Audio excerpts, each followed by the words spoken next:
Everybody and Priya coaching 60-60 में आप लोगों का स्वागत है। आज का टॉपिक है प्रकाश संश्लेषण। पौधों में प्रकाश संश्लेषण कैसे होता है। जैसे सभी जीव जंतु को जो है भोजन की आवश्यकता होती है, जैसे पक्षी है, जानवर है, सब उसी तरह जो है पेड़ पौधे भी जो है उनको भी भोजन की ज़रूरत पड़ती है और वो अपना भोजन स्वयं बनाते हैं। तो सबसे बड़ी बात है कि पौधे जो है स्वपोषी हैं और सारे जीव जो है परपोषी हैं। मनुष्य भी परपोषी है। हम लोग जो है पौधों के द्वारा बने हुए भोजन को जो है हम लोग उसका यूज करते हैं। तो आइए देखते हैं प्रकाश संश्लेषण की जो क्रियाएं कैसी होती हैं। तो यहाँ जो है दो चीज़ हम बताए हैं। एक ग्राफिकल, मतलब एक जो है आपको जो है सिंबल से आपको समझाया जाएगा, और एक जो है यहाँ जो है थियरी बेस पर भी हम दोनों तरफ से हम बताने चल रहे हैं। आप लोग उसको ध्यान से देखिए और आप उसको समझ जाएंगे, ठीक है। तो आइए देखते हैं प्रकाश संश्लेषण की। तो सर्वप्रथम पहले देखिए, प्रकाश संश्लेषण में दो तीन चीज़ जरूरी होता है। सबसे बड़ी चीज़ जो है क्या है, प्रकाश है। यदि प्रकाश नहीं होता, और पृथ्वी पर ऊर्जा का सबसे बड़ा स्रोत क्या है, सूर्य ही है, तो इसमें सबसे मुख्य रोल क्या है, सूर्य का प्रकाश है। उसके बाद क्या है, कार्बन डाइऑक्साइड है, और उसके बाद क्या है, जल है। तो मतलब तीन चीज़ जो है प्रकाश संश्लेषण की जो है क्रिया में बहुत ही महत्वपूर्ण रोल है। इसी से भोजन बनता है। तो देखिए, सबसे पहले क्या है, प्रकाश संश्लेषण में सूर्य का प्रकाश पत्तियों पर पड़ता है। उसके बाद उसी समय जो है कार्बन डाइऑक्साइड प्लस जल। जल कहाँ से मिलता है, जल जो है जड़ों के द्वारा, वो जाइलम के द्वारा यहाँ लाया जाता है। तो तीन चीज़ आई, सूर्य का प्रकाश, कार्बन डाइऑक्साइड और जल, ठीक है। तीन चीज़ आई और वो तीनों चीज़ें मिलकर जो है स्टार्च मतलब ग्लूकोज का निर्माण करती हैं। मतलब तीनों चीज़ें जब मिलेंगी तो क्या बनेगा, वही पौधों का जो है एक भोजन बनेगा। स्टार्च या ग्लूकोज के रूप में भोजन का निर्माण होगा। और उसके बाद उसी ठीक समय जो है प्राण जो है, हम लोग जो है प्राण वाहिनी जो है, हवा जो है, ऑक्सीजन हमको क्या मिलती है, वापस मिलती है। मतलब उसी से सभी जीव जंतु जीवित हैं। तो सूर्य का प्रकाश, कार्बन डाइऑक्साइड, जल तीनों मिलकर भोजन का निर्माण होता है, और उसके बाद उसी समय जो है ऑक्सीजन वो निकलता है। और प्रश्न में ऐसे पूछा जाता है कि पौधों का रसोई कौन सा है, पौधों का रसोई भाग क्या है या कौन सा है, तो पत्ती ही है। मतलब सबसे मुख्य काम जो है पत्ती करती है, उसके बाद अदरवाइज दूसरे लोग दूसरा कार्य करते हैं। तो देखिए, अब उसको जो है इस लाइन से भी समझिए, और इसमें कुछ इंपॉर्टेंट बातें भी हम बताएंगे। तो सूर्य का प्रकाश पत्तियों पर पड़ता है। सर्वप्रथम क्या है, सूर्य का प्रकाश पड़ता है।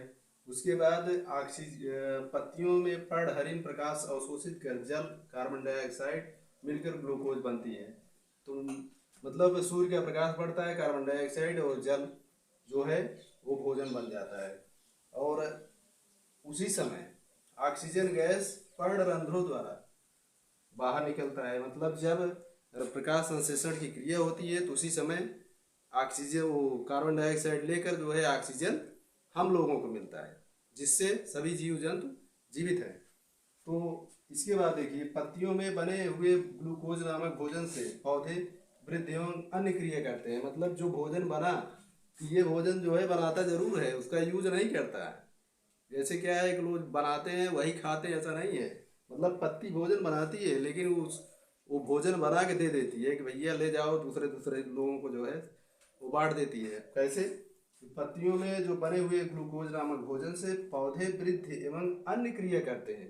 अन्य क्रिया मतलब वो विकास करेंगे, पौधे जो है मोटे होंगे, उसमें फल लगेगा। आप लोग तोड़ते हैं ना फल, ना फूल तोड़ते हैं, फल तोड़ते हैं, तो सारी चीज़ें करते हैं ना। तो वो कैसे हो रहा है कि जब ये भोजन बन रहा है तो इससे जो अतिरिक्त बच रहा है, तो पौधे, पत्तियाँ क्या करती हैं, पौधों को दे देती हैं, पौधों के विभिन्न भागों को दे देती है कि ले जाओ और अपना विकास करो। तो उसमें कहाँ कहा जाता है, बचा हुआ भोजन जड़ में, तना में, फूल में, फल में। कहाँ कहा जाता है, बचा हुआ भोजन जड़ में और तना में और फूल और फल में जाता है।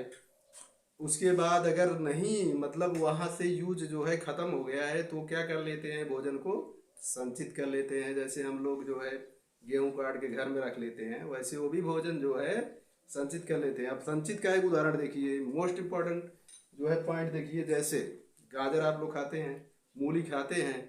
आप लोगों ने सोचा है कभी मूली जो है मोटी क्यों हो जाती है, गाजर मोटा क्यों हो जाता है? धीरे धीरे नहीं आप निकालेंगे तो मोटा होता चला जाएगा, एक ऐसी स्थिति है वो फट जाएगा।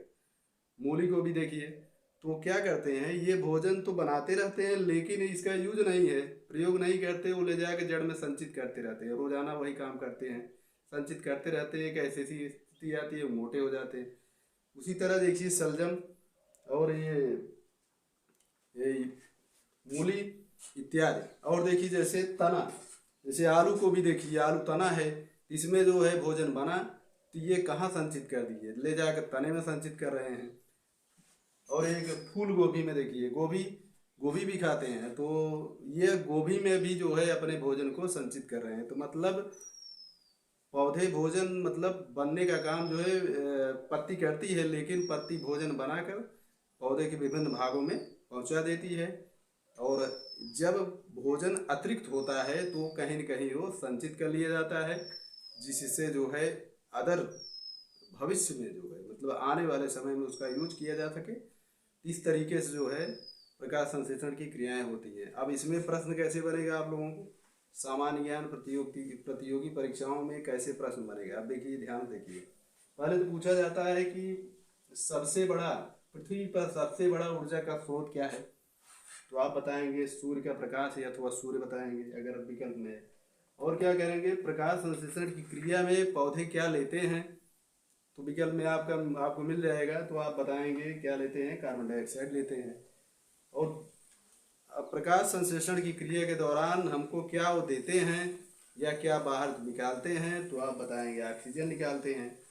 और मुख्य बात ये पूछा जाता है, ये तो चलते फिरते क्वेश्चन लोग पूछते हैं कि पौधे का रसोई घर किसे कहा जाता है? तो लीफ, ये पत्तियों को ही कहा जाता है। ठीक है।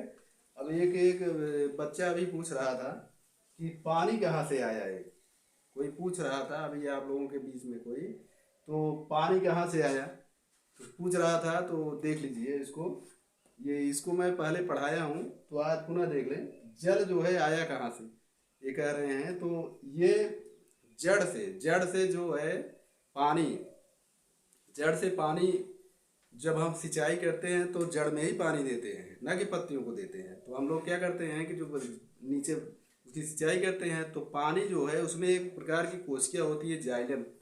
वो कोशिका पानी से जो मतलब जड़ के अगल बगल जो जो हम सिंचाई किए जो पानी है संचित है, उससे अवशोषित करके पौधों के विभिन्न भागों तक पहुंचाती है। वो विभिन्न भागों को मतलब पत्तियों तक लाती हैं। वो जल से मतलब जड़ से जाइलम जो है पानी समस्त भागों में ले जाकर पत्तियों तक मतलब पहुंचाती है, क्योंकि भोजन बनाना है। और भोजन जब बन गया, यहाँ से फ्लोएम जो है एक प्रकार की कोशिका है, वो भोजन पौधों के विभिन्न भागों में पहुंचाती है। मतलब दो काम, एक तो ऊपर से नीचे जाएगा, एक नीचे से ऊपर जाएगा। और इसी समय जल तो आता रहता है और वाष्पीकरण भी होता रहता है। आप देखे होंगे कि कोई कोई पौधा अगर पानी 2 दिन न दे तो वो सूख जाएगा, सूख जाता है, पत्तियां मुरझा जाती हैं। अगर फिर 2 लोटा पानी डाल देंगे तो फिर जो है हरी भरी हो जाती है। तो ऐसा इसीलिए होता है क्योंकि वो हवा, धूप के वजह से पत्तियों में वाष्पीकरण होता रहता है, क्योंकि उसमें जो पानी है वो जो है वाष्पवन पर उड़ता रहता है, इसी वजह से ऐसा होता है। ठीक है ना। तो इसको जो है आप लोग जो है देखिएगा, ये मोस्ट इम्पॉर्टेंट टॉपिक है, हर परीक्षा के लिए उपयोगी है। ठीक है। तो यदि हमारे चैनल पर आप लोग नए हैं तो जो है प्लीज़ सब्सक्राइब कर लीजिएगा। धन्यवाद।